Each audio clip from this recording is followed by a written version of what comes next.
यह कहानी एक ऐसे रहस्य पर आधारित है जिसने सालों तक लोगों के दिलों में डर पैदा किया। एक सुनसान रेलवे ट्रैक, रात की ट्रेन और उसका आखिरी डिब्बा जहां जो भी चढ़ता वह कभी वापस नहीं लौटता। हिमालय की तलहटी में बसे एक छोटे से गांव शिवपुर में यह अफवाह आम थी कि रात 11 बजे आने वाली ट्रेन का आखिरी डिब्बा शापित है। लोग कहते थे कि जो भी उस डिब्बे में चढ़ता है वह या तो गायब हो जाता है या फिर उसकी मौत हो जाती है। गांव के पास के स्टेशन से गुजरने वाली यह ट्रेन अपनी मंजिल तक कभी नहीं पहुंच पाती। लेकिन अजीब बात यह थी कि रेलवे विभाग के रिकॉर्ड में इस ट्रेन के आखिरी डिब्बे का कोई उल्लेख नहीं था। राहुल, एक युवा पत्रकार जो रहस्यमय घटनाओं पर लिखने के लिए जाना जाता था, को इस ट्रेन की कहानी के बारे में पता चला। उसने इस रहस्य का पर्दाफाश करने का फैसला किया। वह सोचता था कि यह केवल एक अफवाह है जिसे गांव वालों ने डर से बनाया है। राहुल ने गांव जाकर वहां के लोगों से बात की। एक बूढ़े व्यक्ति ने उसे चेतावनी दी, बेटा, उस आखिरी डिब्बे के पास मत जाना। वहां जो ताकत है वह इंसानी समझ से परे है। लेकिन राहुल अपनी जिद पर अड़ा रहा। उसने फैसला किया कि वह उस ट्रेन की यात्रा करेगा और इस रहस्य को सुलझाएगा। राहुल स्टेशन पहुंचा। स्टेशन पर अजीब सा सन्नाटा था। जैसे जैसे घड़ी 11 बजने के करीब आई, राहुल ने देखा कि लोग धीरे धीरे स्टेशन छोड़कर जा रहे हैं। 11 बजे के ठीक बाद ट्रेन स्टेशन पर पहुंची। वह एक पुरानी, खस्ताहाल ट्रेन थी जो देखने में बेहद डरावनी लग रही थी। राहुल ने गिनकर देखा कि इसमें 7 डिब्बे थे। आखिरी डिब्बा सबसे अलग लग रहा था। उसकी खिड़कियों पर धूल जमी थी और अंदर अंधेरा था। राहुल ने साहस जुटाया और आखिरी डिब्बे में चढ़ गया।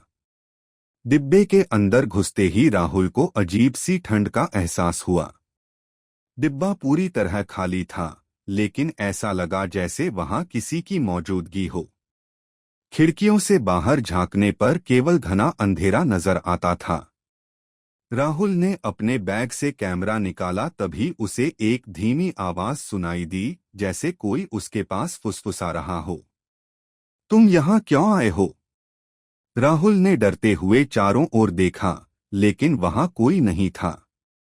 उसने खुद को संभालते हुए कहा, मैं यहाँ यह जानने आया हूँ कि इस डिब्बे में ऐसा क्या है जो लोग गायब हो जाते हैं।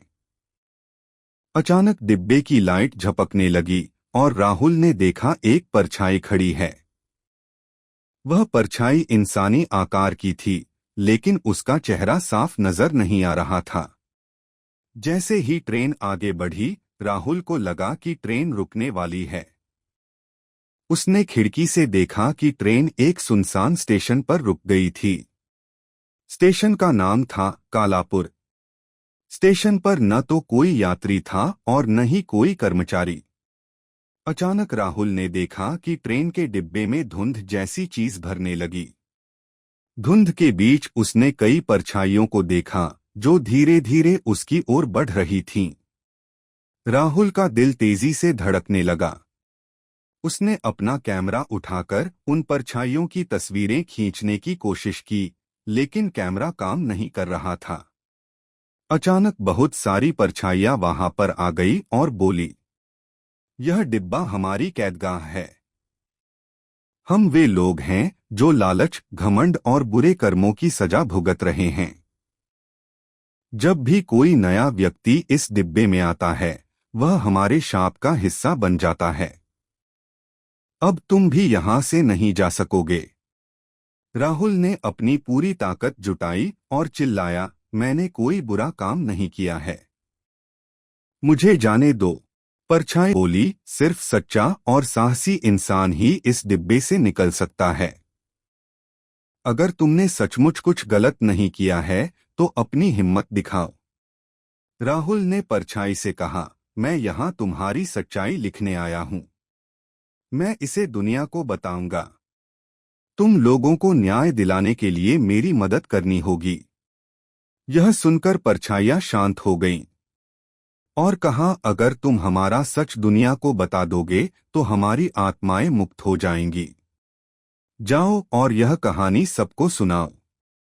डिब्बे का दरवाजा अचानक खुल गया और राहुल ने देखा कि ट्रेन वापस शिवपुर स्टेशन पर पहुंच गई है।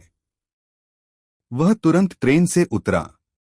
वह जानता था कि अब उसकी जिम्मेदारी है कि इस रहस्य को दुनिया के सामने लाए। बाद में उसने इस कहानी को सबको बताया और उन आत्माओं को भी मुक्ति दिलाई। यह कहानी हमें सिखाती है कि हर डर के पीछे एक सच्चाई छिपी होती है और सच्चाई को जानने की हिम्मत ही सबसे बड़ी ताकत है। आपको यह कहानी कैसी लगी हमें कमेंट बॉक्स में जरूर बताएं और सब्सक्राइब करें हमारे चैनल कहानी वाला को।